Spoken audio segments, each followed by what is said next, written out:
Hey everybody, welcome back to my channel. I'm Garrett from @GoWithGarrett, and in this video I'm going to be sharing with you 3 different ways that you can create high-end looking vases using Dollar Tree products, because who doesn't love a good vase? Before we get into the video, please consider subscribing to my channel if you haven't already. I would greatly appreciate that. And follow me on my DIY Instagram @go.with.garrett. Now, without further ado, let's get into it. So for the first project, we are of course going to take one of Dollar Tree's 9-inch cylindrical glass vases. I have my Surebonder hot glue gun getting ready, and I am also using these wooden dowels from the Dollar Tree Crafter Square. Now, to be totally honest with you, I got these from Dollar Tree a few years ago, and by the time I finally got around to doing this project, I went to go get some more, and I could not find them at any of the Dollar Trees near me. So I ended up having to get some from a craft store, but they were pretty much identical, just a little pricier, so it worked out. Now the first step is to take your hot glue gun and carefully apply some hot glue along the wooden dowel. I left about 2 or 3 inches at the top without hot glue because these dowels are taller than the vase itself. The dowels are around 12 inches long, whereas the vase is 9 inches tall. Then I quickly applied the dowel to the vase, and the best way I found to do this in order to keep the dowels all even and at the same level on the vase was to basically press the dowel into the surface of the table and then leverage that up onto the vase. You can see what I mean here in the video as I do it again. I press it into the surface and then leverage it up onto the vase, pressing firmly and making sure it sticks nicely. Now, of course, I had to do this several more times in order to cover the vase. I ended up using 42 dowels total.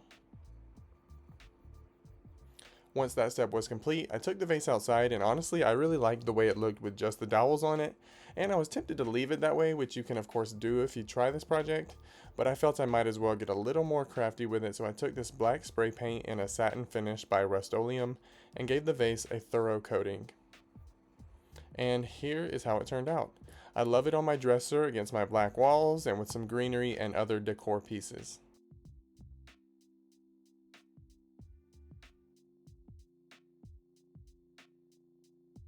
For the next project, I am using this pack of 6 beaded necklaces from the party section at Dollar Tree.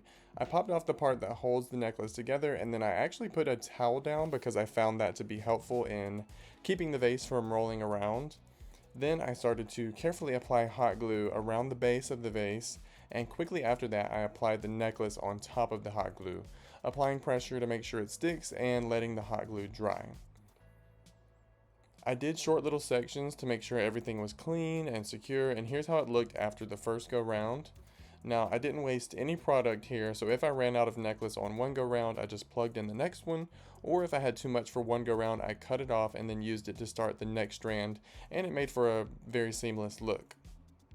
I only applied beads about 1/3 of the way up. I think this would be really cute if you covered the whole thing in beads, but I wanted to just go about 3 inches up on this one. Now here's how it looks once I got that done. I really love how it's turning out already.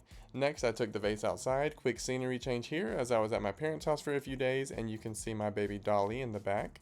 I used this rose gold spray paint with a metallic finish by Krylon to give the vase a good coating, and I really love the way this one turned out. I mean, look at the sheen on that. It has a really high-end look.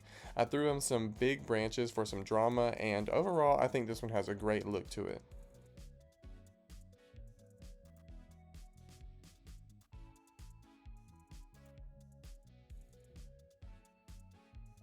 For the last project, we are starting outside with some spray paint action. This time I'm using Rust-Oleum's Hammered Finish white spray paint to cover one of my vases.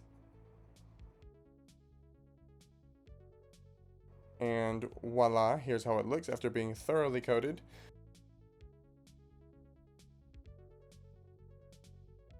Then I'm actually going to take some black acrylic paint, which you can certainly get at Dollar Tree also, but I believe I got this from a craft store.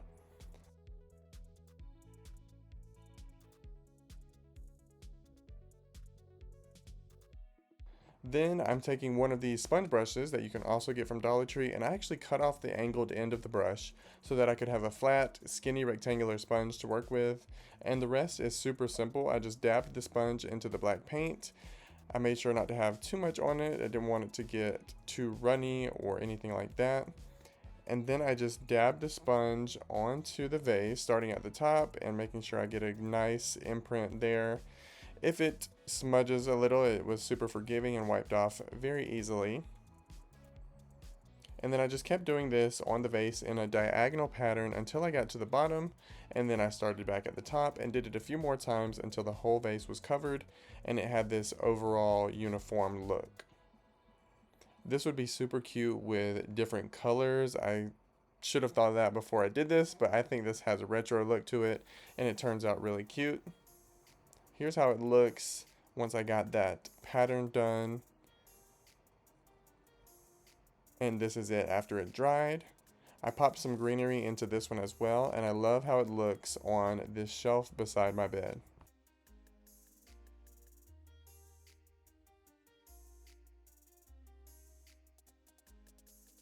Alright y'all, that wraps up this video. I hope you enjoyed my interpretation of high-end vases using Dollar Tree products. If I had to pick a favorite, I would probably say it would be the vase with the wooden dowels that I spray painted black. I just love the way that one looked, especially before I spray painted it, so I might do that one again. Leave a comment below about which one was your favorite, and if you have any other ideas of different types of videos that you'd like to see, that's always helpful as well, so leave that in the comments too.